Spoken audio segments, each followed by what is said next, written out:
ahead and those that took the opportunity to put some chakra smells on your wrists, go and just bring them close to your face, palms up in receiving, and bring it in. So this is not for you. This isn't about you. This is actually for our guest. One of the things that shared on the Winning Together podcast that we did is that aromatherapy is a way that it's a ritual around anxiety and it's really kind of PTSD with the masking where you can't read, where you have masks, you can't read the room. She would roll it in the inside of her mask. So now, this is, by the way, did you know that smell is the only sense that's hardwired into your brain? It doesn't go through, you don't think about it, it just goes. So one of the things she shared on the podcast is that she started learning that she was attracted to smells. And so I thought this would be a great way for you guys to now associate this experience of badassery with her with a smell that you've got now on your wrist. Pretty cool, yeah? Yeah. And then she feels safe with us right now, a little bit more. That's what it's all about, right? Okay, I've got your questions. Do you guys think of some other good ones? Feeling maybe some over here. Is there anything that you brought up or came up that you want to revisit or clarify or highlight? Yeah, I definitely want to talk about the aftercare of, I would say, just trauma in general. I think a lot of times I've made the mistake of really delivering this message of nothing but hope, which then I have people come back to me and they're like disappointed in their process because it really ebbs and flows, right? And I made it a point to start being really honest about where I'm at. I know that my representative really kind of presents strong and bold sometimes, and I love that side of me, but the truth is this morning I cried twice. One, I don't know why, it just happened, and the other one was for a very ridiculous reason, but I made up the story in my head. But my process for 6 years is I'm now to a point where I do therapy 3 times a week. So for 6 years, this has been a thing, right? And to stay in a mindset where I'm available to survivors and I'm available to do this work, it has to be done inside. I think every single person in this room is capable of very magical things when it comes back to giving back, and I know we all want to do that. That's reaching back down in the depths of hell and pulling our people out is what we were made for. But it's very reckless if we haven't done the work inside, and if it takes you 6 years to do it, then so be it. I don't ever want anyone to feel like they get to step 12 and then they're obligated to go out and do a bunch of like service work. Like, do your work first and take your time. I got 3 hours of sleep last night because of nightmares. One was about this mandatory work meeting that I had to go to this morning that I was sure I was getting fired. That wasn't the case. And Ukraine. So there's that.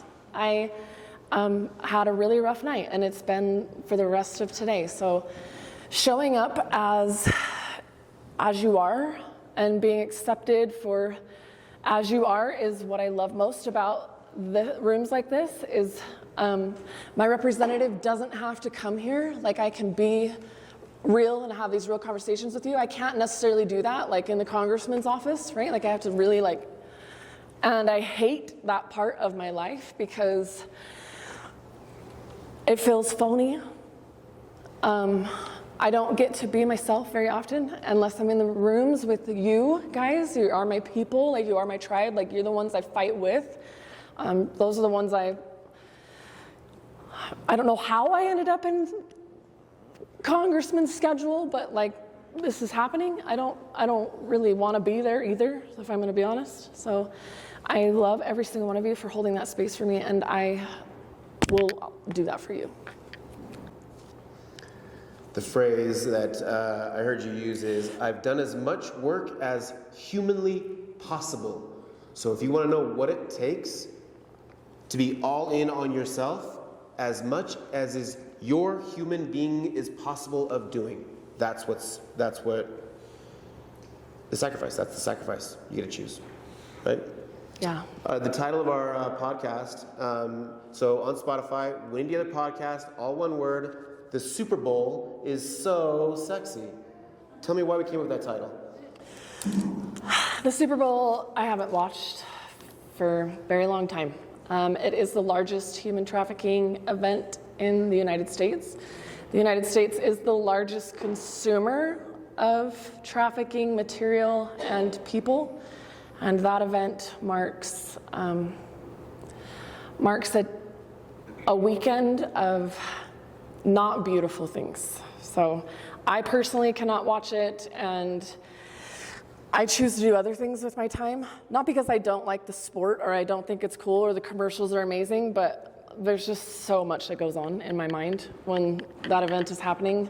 And I have so many friends, that are out doing ops, and updates are coming in, and I can't just sit there and enjoy this overabundant thing that when I know what's happening in the dark corners of that city. So. Do you want to share some of that? What is that? What's the dark side happening around?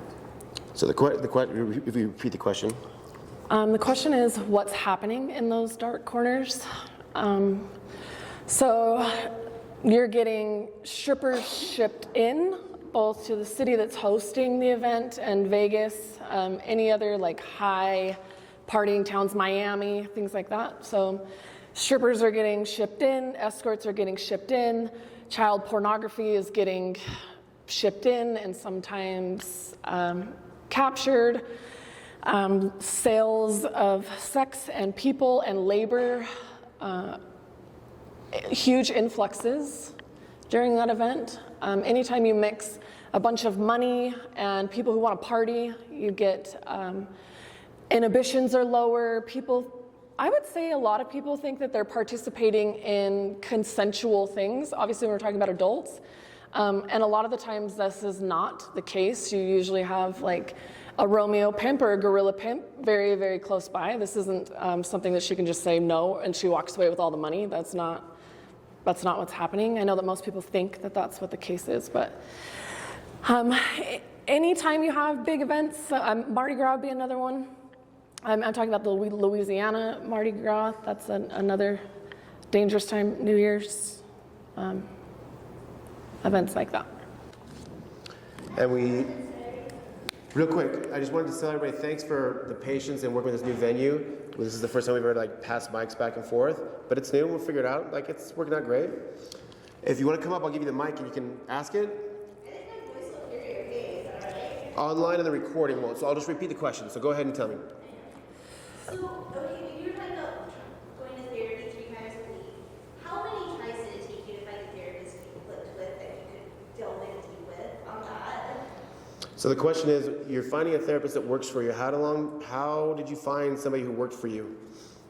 Did you start interviewing at some point? Because it's a process. Yeah, so what's unique about my situation is most people don't have multiple therapists. It's actually a line that would be considered unethical, I guess, would be. I mean, not necessarily, but this gray area where most therapists don't agree on those things. But my situation is unique, and I know that I need to be very flexible in these things. So I actually have 3 different therapists. And the modalities that I use are very unique to my situation. So quite literally, I've tried every single modality, and we've custom made something that works for me at the time. So heavy standard EMDR works for a little bit. I can't full-blown EMDR and then show up for Life in School and Kids and all those things, right? So I do, it's taken me quite literally probably 4 years to perfect what's working, but it took a lot of experimenting. And I think every single therapist that I've had has been genuine to take me to the place that they could. And then they were great enough and gracious enough to tell me that this is as far as they could take me, or they couldn't grasp the entire scope of things. So I've had to communicate a lot, and that is actually one of my strong suits, is being able to like communicate today. I'm kind of a mansplainer. I over-explain things as opposed to take the risk of under-explaining at a risk to my mental health. But yeah, lots of experimenting, years and years, long time. And I've made some mistakes in that. And I think the therapists have too, and that's okay. There's a human factor here. I'm going to ask a few questions we got from the audience, but if you're on Facebook Live, and maybe, shout out to the Yoga Underground, if you guys can text in a question or whatever on Facebook Live. So Brent, if you can watch that, we'll see if it comes in. For you, what's your favorite, I'll ask you a couple, then I'll let you answer. What's your favorite quality about yourself? What are you most excited for? And what makes you feel stressed? And how do you handle it? My favorite quality about myself is that I think I'm pretty unbreakable. I think I've survived some of like the hardest things. So a lot of things in my life in perspective don't seem very difficult, except for a couple of areas, and that's like sleep and trauma responses, like this involuntary thing. But yeah, things come fairly easy to me today, and I don't know if it's God or just like the grind, or I'm happy and I love what I'm doing. There's probably a lot of things, but yeah, I feel pretty unshakable right now. And what makes you feel stressed and how do you handle it? So every day makes me feel stressed. Everything makes me feel stressed, and that's okay because I live with a mental health issue, and I know that, and the people who love me around me know that, and there's grace in that. So I have rituals every single night that I do for my stress, and that includes when I'm out and about and I'm about to have a trauma response, which happens often, and it comes in severities. So I use my oil. I hijack my trauma response, this fight or flight, by using something that activates my frontal cortex. And even if it's just for a couple of seconds, I know that I have somewhat of a control, which eases my anxiety. It's when I feel like I don't have control, that I'm losing control, shit hits the fan every single time. So, but at night, there's about 2 hours, I would say, and on bad days like today, because of my lack of sleep and all the stuff that came after that, I'm probably gonna need about 3, but it starts with like water rituals, so showering and then taking a bath and maybe even another bath, but like in that sometimes I'll like read or use like bougie scrubs or all these things, but my family knows that when I'm in that space that they don't bother me. Like, you better be dying to interrupt this process because I need to decompress to sleep. Sleep is still the hardest thing for me.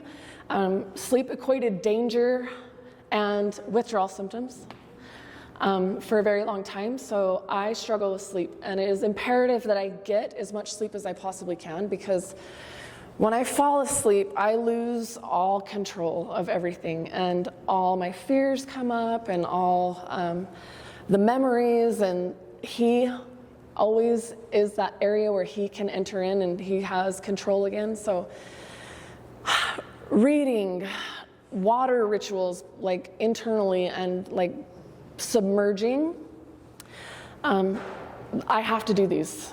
And I absolutely cannot take medications. That doesn't like work for me. I've literally tried everything, and my mind immediately is like, ooh, that thing, let's take 10 and see what happens. So it's not an option for me. I do use melatonin, but I gotta be honest, it doesn't do anything, so. And was there another last question? So I'll let you decide. What's a quirk you have, or what feels scary and exciting to you? I'll answer both. The quirk I have is like this weird breathing thing that I do, and I don't know, it just makes me feel better. So, and the last one? What's scary and exciting? for you right now? Scary. God, I should be afraid of more things in my life, but I am not. Failure, imperfection, and relapsing. For you to come from a place where you practiced disassociation hardcore and it was done to you, to be in a place where you are so proud of how you connect with yourself and your life and your people, and be like, it comes easy now. Totally felt impossible for somebody in here that could be possible. She is so proud of how she connects with her life now. That's a big deal. It's a big deal. I'm gonna ask a couple questions that I've got about your kids, and then Hazel has a question for you. You said you had a child at a young age, as did I. As did I. How old were you? I was 15 when I got pregnant, and I was 16 when I had him. What kept you overdosing and not dying? What are your thoughts? I absolutely am here to tell you 100% that it's something bigger than myself. I understand on the back end of my trauma and having gone through what I've gone through that there's something very, very big that I was supposed to be a part of. I don't think I couldn't if I tried. And it had nothing to do with me. This is God. This is the power greater than ourselves. This is the universe, has big plans. And I don't know if it's my story of survival. I'm sure it is, but it's way bigger than me. Way bigger. And I know some people are, this talk of spirituality or that thing can kind of like be cringy, but I want everyone in this room here to know today that like the human construct of God, right, is so simple and like such a human thing to do. Like, it is all things. Like, however you identify with anything, it is all of that. However you get onto the tree, like, it is the whole damn tree, like, all of it. So you're there if you've felt it even once. Like, don't judge it. It's a big thing. There's no way our little human minds are going to be able to like make sense of it, right? Like, we put them in Birkenstocks and a robe. Of course we did, right? And glorious hair. Yeah, there's no way we're going to be able to comprehend why. Do you have a good relationship with your boys now? They are everything. Like, honestly, these boys are special. And I know that every mother says that, right? But there's something very unique about these kids. They've seen a lot. They've been through a lot. They can connect and not judge, and they understand what service is, and they have their own ideas of themselves. I am so like obsessed with these kids that my life is so fulfilled. Like, I desire no other relationships besides these kids. And I mean, I got in a fight with my 13-year-old before I got here, right? And this boy, I crave him because how he loves. It is the most real, genuine love that I've ever felt in my life. And I don't think any woman will ever experience a more unconditional, genuine love than she will from her sons. I just went on a Valentine's Day vacation with my youngest boy. We just got back, and honestly, these kids are amazing. You guys are gonna have to meet them. I'm not just saying this. There's something special that's going on with these boys. They're pretty cool. Oh. All right, Hazel, you want to come up and ask your question? There is a statement on one of these that says, "You are awesome." Thank you. So are you. That is so true. So one of the things, if you've listened to her podcast episode, I highly, highly recommend it. One of the things you talk about on there is this idea of pornography. And this is a super tricky, sticky subject, but it's a subject I think we have to discuss. I have yet to meet, I don't know how to say this, let me think. I don't want to say I have yet to meet. I have met a huge number of men in treatment who readily raise their hand that I am a heroin addict, that I am a meth addict, I'm an alcoholic, but deep down, they are also addicted to pornography. And for some reason, we have so much shame about that. And I think that if you are trying to heal your life from drugs or from alcohol, you better be healing your life in all areas, and this is one of them. So I wonder if you could talk about, in that podcast you mentioned that pornography, I'm trying to think how I want to say it. You mentioned in the podcast that when you partake, you say it, when you partake of pornography, what does that mean, and how do you feel about all that? Thank you, by the way, for asking that. Yes. It's how we it's the point of Arena Talks, is to normalize big topics about important things so we can find ways to win. Because if you keep it to yourself and not talk about it, you're not winning, for sure. So this is a subject where I know a lot of things are coming up for a lot of people, and me included. So we live in a society where we've normalized sexualizing youth and women in all aspects. Like, even if you don't watch pornography, you're exposed to it in many different ways, right? Ads, music, magazines, all the things. Like, it's become very normal to the point where we have this whole generation of very, very, very young children exposing themselves on a social media platform that we have made normal. So people ask me, where do you think that, like, the human trafficking epidemic has, like, gone so wrong? Like, where did it happen, and how do we have individuals participating in this worldwide? Like, this, we have a massive problem on our hands. Like, it has surpassed every criminal organization by far. You can only sell cocaine once.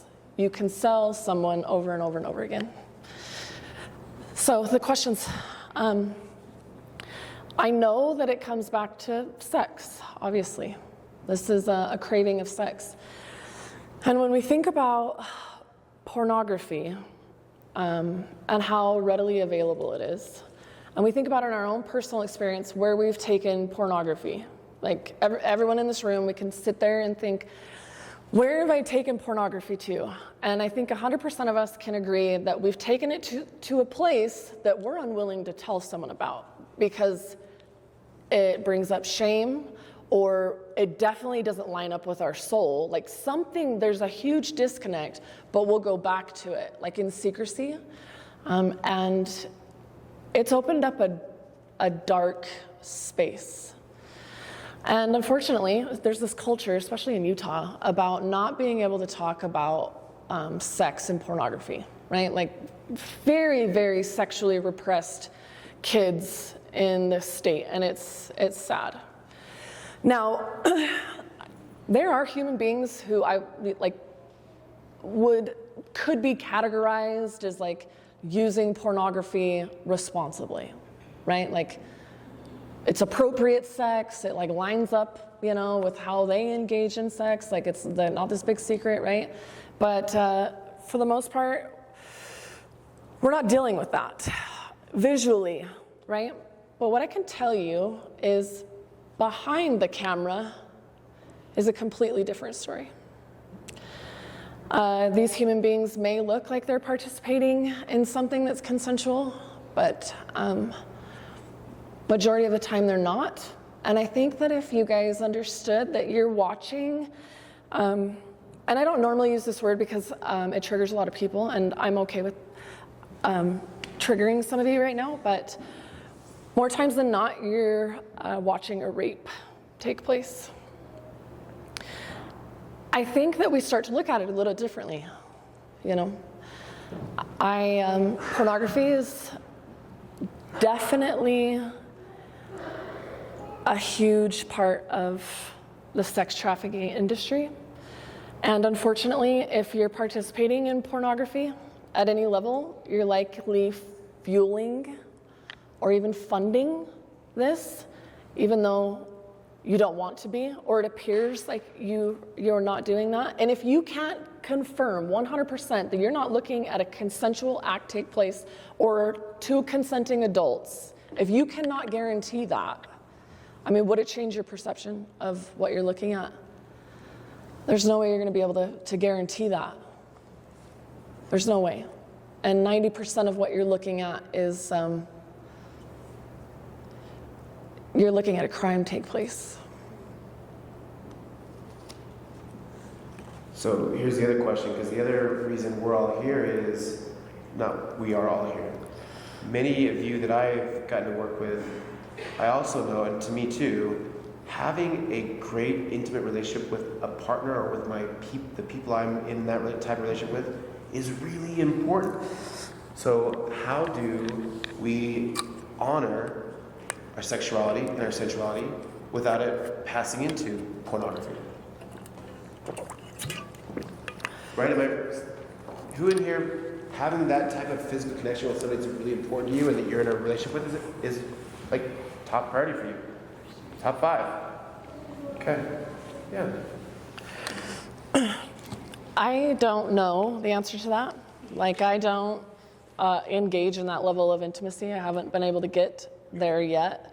But I have some ideas, and if you can refrain from watching pornography for 7 days and not have any compulsions come up or major anxiety or like, I just really want to watch it, then you probably are gonna be okay.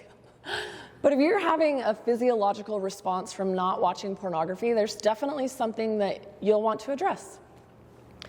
Obviously, the language of love and intimacy, it can go to some very beautiful, unique, creative places, and I encourage all of that for every human being. Like, you're actually missing out on a big part of life if you're not or haven't had that experience. But you can get there in a much more beautiful way without the use of or the ideas of pornography. So I know that a woman's body does not operate like pornography. What you're looking at is not anywhere near what a woman needs from her partner. So you're looking at a Hollywood movie. Like, this is not real. And if you're picking up any training from those videos, like, you're getting it all wrong. So, and you had been doing it wrong.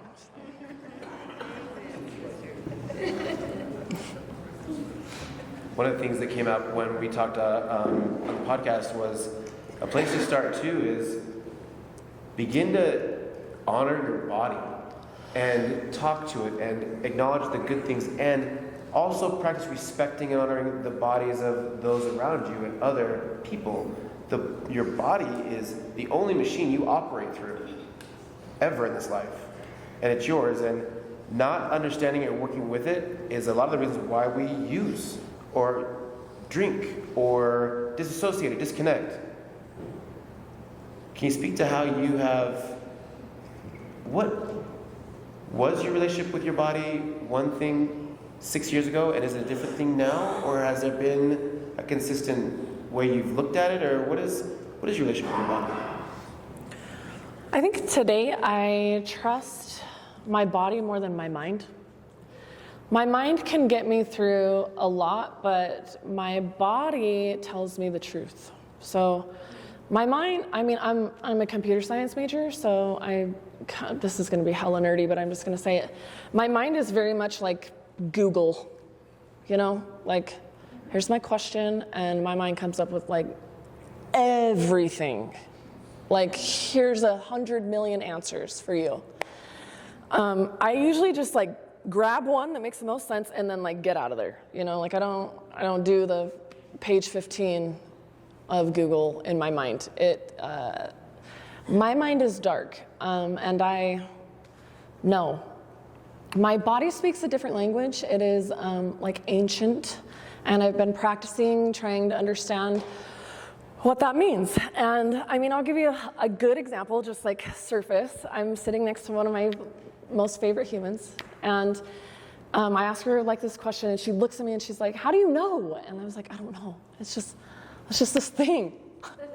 It's just this thing I feel like, and most times it shocks me too, but my body never lies to me. If I know what it's saying, it never ever lies to me. But it also does this very terrifying involuntary thing that I hate and judge a lot, and that's like panic attacks. And I try not to criticize myself for those things, but it's extremely embarrassing for me. Still trying to, work through all that stuff, and I may be like this forever, and that's okay. I have learned that I'm learning who I am. I'm still changing a lot, but I know I'll never be who I was, and neither will my body. So my body doesn't crave things like most humans around me. And that's like love and intimacy and those things. I quite literally have no desire. It frightens me. I've forced myself to try every once in a while, but it is not for me. I am perfectly, it is going to take a miracle to take me from the relationship I have with myself. And I am absolutely thrilled with just living with myself. That seems way easier. I'm sorry for all of you that are in a relationship because wow, I don't even know how you have the time. No. Is there any questions that came through online? Is there any questions that came through online? No. Okay. People are just like, It's tricky because your body always knows, but if your history has shown you that you pick wrong and you choose the wrong friend or the wrong action, to develop that trust in your inner intuition, that's a lot of work. One of the things that I really admire and respect and have learned a lot from you is part of that has been you doing your shadow work. Can you tell me what shadow work is and why that's been so essential to you feeling, well, so here's the deal. Amberly's all in on her. If you're not all in on you, guess what? You can't be all in on somebody else. If people just understand me and get me, you practice understanding you, and then you'll be able to get somebody else. So now that you're all in on you, tell me about how you've honored the monster hunter, the dark side, the revenge,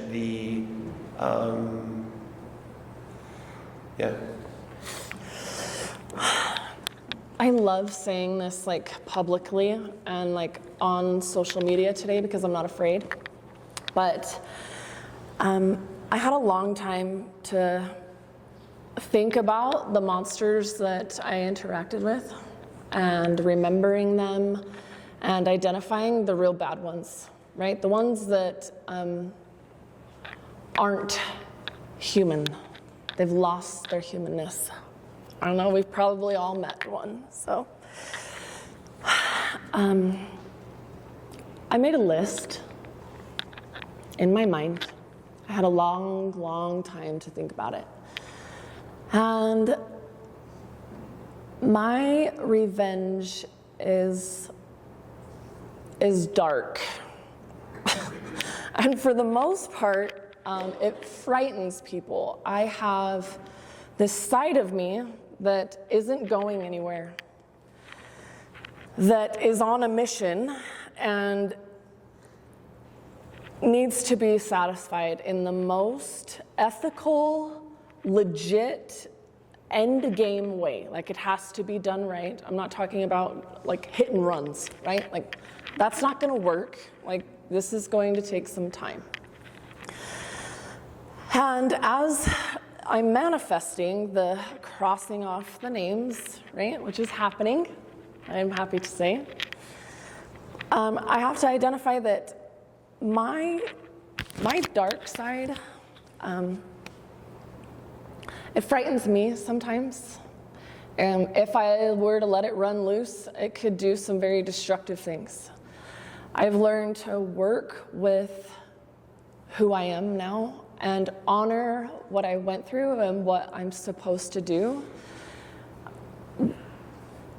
When I talk about my shadow, I talk about the dark things that we can't say to people, right? The things that our mind comes up with that's inappropriate to talk about. I have to acknowledge that that is there. Otherwise, it eats my lunch. It takes over everything, and I end up getting blocked on Facebook. Well, I'm currently on a 7-day restriction for commenting on the teacher in South Jordan. That was 7 days well earned, but I know that if I can acknowledge my dark side in a great, healthy, legal way, that we can accomplish something together. So I'll give you an example. I've talked about the sleep thing, right? Like it escapes me every night, like it is a battle. I did this undercover op and had a monster. I had him right on my line. And I went to bed that night and had the greatest sleep of my life. I literally woke up in the same position, and I woke up in tears because it was the first time it had happened in a long time. And I understood that like my soul has some needs that need to be met. And some of like God's warriors are like beautiful and graceful and like elegant and sweet, and some of them are not, and that's okay. Like I know what I signed up for, and I know that I'm like capable of it. And I look forward to many more on my line, and I look forward to crossing them off of my list, because when I get to the end of my list, I can just do all the things, right? But my soul has unfinished business. I'm not going to allow what took place to continue to happen to me on a daily basis. Like, I've got to close the lid. And if my shadow has to do some like dark, weird shit, then so be it, as long as it's legal, right? So.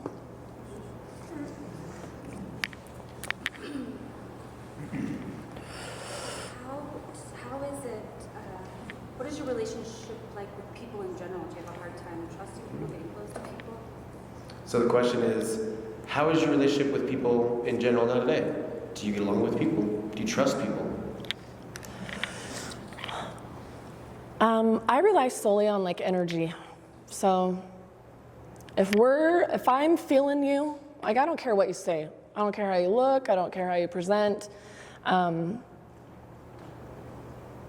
Yeah, I will trust you. But the second that people start moving funny, I start looking at things a little differently. It doesn't mean that you're leaving my life, because I'm actually gonna wanna keep you closer. I wanna find out what is going on. I know that most of the things that happen in my life today are divinely, like, this is something that I need to look at. So John Redd was the first man that I was willing to consider might be safe. He opened my eyes to the possibility of it. At that point, I was willing to write off half of this population, and I have 2 sons, right? Like, I was done. So I do struggle with male energy. Like, initially, it's like suspect, but it doesn't stop me from interacting, because I'm not afraid today. I know that I don't present as weak, soft, easily exploited, so I don't have men approaching me today trying to like be funny. Actually, most men that are doing some weird shit, they know damn well not to like enter into my arena, because it's not gonna look good for them. So I know that I give off that energy that if you're an unsafe man, like, yeah, I really don't see them anymore. So women, this is like the magic of my life. So the female relationships in my life are the most fulfilling relationships I've ever had with like friends and acquaintances. There's beauty, there's grace, there's understanding. There's like this deep, women can love. Oh my God, they can love, they can connect. Like, this is the stuff that my soul and my body need. Men, I know you guys like really want to, but like women, like it's just this thing. Like, we just collide. You put us in a room and we just do this like weird collision shit if we get along, and like there's no stopping it. Like, we get really goofy. It's beautiful. And those are the relationships I trust and love the most. And I have surrounded myself with some absolutely terrifying women, and I have never felt safer. So like, it is magical what women can do together. Like, you know you're powerful by yourself. Like, you know that we can do some like incredible things, but you get several of them in the same room and like it's lights out for life, you know? It's so satisfying. All right, we're gonna bring it home on this last question. So if you would do something for me, would you go ahead and bring your wrist and just inhale and bring in and breathe? At the hearts, God will put to work every type of soldier that wants to go and serve. And at the heart of the heart, at the crux of the biscuit, the pith of this beautiful tree, this amber lee, is service. Can you share how service has become this core value of yours and how it's made everything work in your life?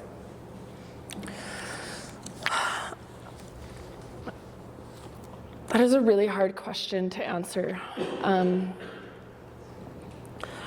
But I know that if I'm not doing this work in any way, shape, or form, everything that I went through was in vain.